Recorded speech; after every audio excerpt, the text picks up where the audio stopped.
ನಮಸ್ಕಾರ. ಟಿ20 ವಿಶ್ವಕಪ್ 2026ರ ಲೀಗ್ ಹಂತಗಳು ಇನ್ನೇನು ಮುಕ್ತಾಯದ ಹಂತಕ್ಕೆ ಬಂದಿದ್ದು, ಈ ಮೂಲಕ ಸೂಪರ್ 8 ಹಂತಗಳು 21ರಂದು ಆರಂಭವಾಗಲಿವೆ. ಈ ಒಂದು ಸೂಪರ್ 8 ಪಂದ್ಯಕ್ಕೂ ಮುನ್ನ ಅಭಿಷೇಕ್ ಶರ್ಮಾ ಅವರ ಬಗ್ಗೆ ಯುವರಾಜ್ ಸಿಂಗ್ ಅವರು ಮಾತನಾಡಿದ್ದು, ಅಭಿಷೇಕ್ ಶರ್ಮಾ ಅವರ ಬಗ್ಗೆ ಯುವರಾಜ್ ಸಿಂಗ್ ಅವರು ಏನು ಹೇಳಿದಾರಂತ ಪ್ರತಿಯೊಂದು ಅಪ್ಡೇಟನ್ನು ಈ ಒಂದು ವಿಡಿಯೋದಲ್ಲಿ ಕೊಡ್ತಾ ಬರ್ತೀನಿ. ಅದಕ್ಕಿಂತ ಮುಂಚೆ ನೀವೇನಾದರೂ ಇನ್ನೂ ನಮ್ಮ ಒಂದು ಯೂಟ್ಯೂಬ್ ಚಾನಲ್ಗೆ ಸಬ್ಸ್ಕ್ರೈಬ್ ಆಗಿಲ್ಲ ಅಂದರೆ ಈ ಕೂಡಲೇ ಸಬ್ಸ್ಕ್ರೈಬ್ ಆಗಿ, ಹಾಗೆ ವಿಡಿಯೋ ಇಷ್ಟ ಆದರೆ ಒಂದು ಲೈಕ್ ಮಾಡಿ.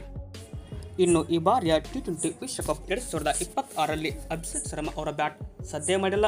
ಅಂದರೆ ಈ ಒಂದು ಅಭಿಷೇಕ್ ಶರ್ಮಾ ಅವರು ಆಡಿರುವ 3 ಪಂದ್ಯದಲ್ಲಿ ನಮೀಬಿಯಾ ವಿರುದ್ಧ ಪಂದ್ಯಕ್ಕೆ ಅವರು ಹೊಟ್ಟೆ ಗಾಯದ ಸಮಸ್ಯೆಯಿಂದ ಕಣಕ್ಕೆ ಟೀಮ್ ಇಂಡಿಯಾ ಪರವಾಗಿ ಎಳೆದಿರಲಿಲ್ಲ. ಈ ಮೂಲಕ ಆಡಿರುವ 3 ಪಂದ್ಯಗಳಲ್ಲಿ ಒಂದೇ ಒಂದು ರನ್ ಹೊಡೆಯಲು ಕೂಡ ಸಾಧ್ಯ ಆಗಿಲ್ಲ. ಇನ್ನು ಪಾಕಿಸ್ತಾನ ವಿರುದ್ಧ 0ಗೆ ಔಟ್ ಆದರೆ USA ವಿರುದ್ಧ ಕೂಡ 0ಗೆ ಸುತ್ತಿದರು. ನೆದರ್ಲ್ಯಾಂಡ್ ವಿರುದ್ಧದ ಪಂದ್ಯದಲ್ಲಿ ಕೂಡ ಅಭಿಷೇಕ್ ಶರ್ಮಾ ಅವರು 0ಗೆ ಸುತ್ತಿ ಈ ಬಾರಿ ಟೀಮ್ ಇಂಡಿಯಾ ಪರವಾಗಿ ಅತಿ ಹೆಚ್ಚು ಡಕ್ಔಟ್ ಆದ ಒಂದು ಕಳಪೆ ದಾಖಲೆಯನ್ನು ಅಭಿಷೇಕ್ ಶರ್ಮಾ ಅವರು ಬರೆದುಕೊಂಡರೆ, ಇತ್ತ ಅಭಿಷೇಕ್ ಶರ್ಮಾ ಅವರ ಬ್ಯಾಟ್ ಪ್ರದರ್ಶನ ಕೂಡ ಈ ಒಂದು ಟಿ20 ವಿಶ್ವಕಪ್ನಲ್ಲಿ ಮುಂದುವರೆದಿದೆ. ಹೀಗಿದ್ದರೂ ಕೂಡ ಅಭಿಷೇಕ್ ಶರ್ಮಾ ಅವರ ಬಗ್ಗೆ ಅವರ ಗುರುವಾದಂತಹ ಯುವರಾಜ್ ಸಿಂಗ್ ಅವರು ಮಾತನಾಡಿದ್ದು ಏನು ಹೇಳಿದ್ದಾರೆ ಅಂತ ಕೇಳ್ತಿದ್ರೆ ನೋಡ್ಬೋದು. ಅಂದರೆ ಯುವರಾಜ್ ಸಿಂಗ್ ಅವರು ಈ ಥರ ಹೇಳಿದರು. ಅಂದರೆ ಯುವರಾಜ್ ಸಿಂಗ್ ಅವರು ಅಭಿಷೇಕ್ ಶರ್ಮಾ ಅವರಿಗೆ ಹುರಿದುಂಬಿಸುವ ಕಾರ್ಯವನ್ನು ಇಲ್ಲಿ ಮಾಡಿದ್ದಾರೆ. ಅಂದರೆ ಈ ಬಾರಿ ವಿಶ್ವಕಪ್ನಲ್ಲಿ ಅಭಿಷೇಕ್ ಶರ್ಮಾ ಅವರು 3 ಬಾರಿ 0ಗೆ ಔಟ್ ಆಗಿರ್ಬೋದು. ಹೀಗಾಗಿ ಅವರು ದೊಡ್ಡ ಬ್ಯಾಟ್ಸ್ಮನ್ ಅನ್ನೋದರಲ್ಲಿ ಡೌಟೇ ಇಲ್ಲ. ಹೀಗಾಗಿ ನಾವು ಹಿಂದಿನ ಸೀರೀಸ್ಗಳಲ್ಲಿ ಕೂಡ ಅವರನ್ನು ನೋಡಿರ್ತೀರಿ. ಈ ಮೂಲಕ ಅಭಿಷೇಕ್ ಶರ್ಮಾ ಅವರು ಸೂಪರ್ 8 ಹಂತಗಳಲ್ಲಿ ದೊಡ್ಡ ಟೂರ್ನಮೆಂಟ್ಗಳಲ್ಲಿ ಅವರು ರನ್ನನ್ನು ಸಿಡಿಸುವ ಸಾಧ್ಯತೆ ಇದೆ.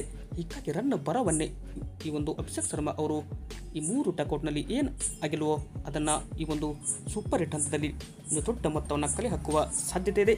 ಹೀಗಾಗಿ ಅಭಿಷೇಕ್ ಶರ್ಮಾ ಅವರಿಗೆ ತಮ್ಮ ಗುರುವಾದ ಯುವರಾಜ್ ಸಿಂಗ್ ಅವರು ಈ ಥರ ಹೇಳಿ ಅವರಿಗೆ ಹುರಿದುಂಬಿಸಿದ್ದಾರೆ. ಭಾರತ ನೆಕ್ಸ್ಟ್ ಪಂದ್ಯ ಇರೋದು ಸೌತ್ ಆಫ್ರಿಕಾ ವಿರುದ್ಧ. ಸೂಪರ್ 8 ಹಂತದಲ್ಲಿ ಮೊದಲ ಪಂದ್ಯವನ್ನು ನಮ್ಮ ಭಾರತ ತಂಡ ಈ ಒಂದು ಸೌತ್ ಆಫ್ರಿಕಾ ತಂಡವನ್ನು ಎದುರಿಸ್ತಾ ಇದೆ. ಬಟ್ ಅಲ್ಲೇನಾದರೂ ಅಭಿಷೇಕ್ ಶರ್ಮಾ ಅವರ ಬ್ಯಾಟ್ನಿಂದ ರನ್ ಬಂತಂದರೆ ಸೌತ್ ಆಫ್ರಿಕಾ ಧೂಳಿಪಟ ಆಗೋದರಲ್ಲಿ ಡೌಟೇ ಇಲ್ಲ. ಇದು ಏನಪ್ಪ ಅಂದರೆ ಸದ್ಯಕ್ಕೆ ಬರ್ತಿರುವ ವರದಿಗಳ ಪ್ರಕಾರ ಯುವರಾಜ್ ಸಿಂಗ್ ಅವರು ಅಭಿಷೇಕ್ ಶರ್ಮಾ ಅವರ ಬಗ್ಗೆ ಮಾತಾಡಿದ್ದು ಈ ಥರ ಹೇಳಿದ್ದಾರೆ. ವಿಡಿಯೋ ಇಷ್ಟ ಆಯ್ತಂದರೆ ಲೈಕ್ ಮಾಡಿ. ನಿಮ್ಮ ಪ್ರಕಾರ ಈ ಬಾರಿಯ ವಿಶ್ವಕಪ್ನಲ್ಲಿ ಟೀಮ್ ಇಂಡಿಯಾ ಚಾಂಪಿಯನ್ ಆಗಿ ಹೊರಹೊಮ್ಮುತ್ತದೆಯೋ ಇಲ್ಲವೋ ಎಂಬ ನಿಮ್ಮ ಅನಿಸಿಕೆಯನ್ನು ಕೂಡ ತಪ್ಪದೆ ಈ ಕೂಡಲೇ ಕಮೆಂಟ್ ಬಾಕ್ಸಲ್ಲಿ ಕಮೆಂಟ್ ಮಾಡಿ. Thank you.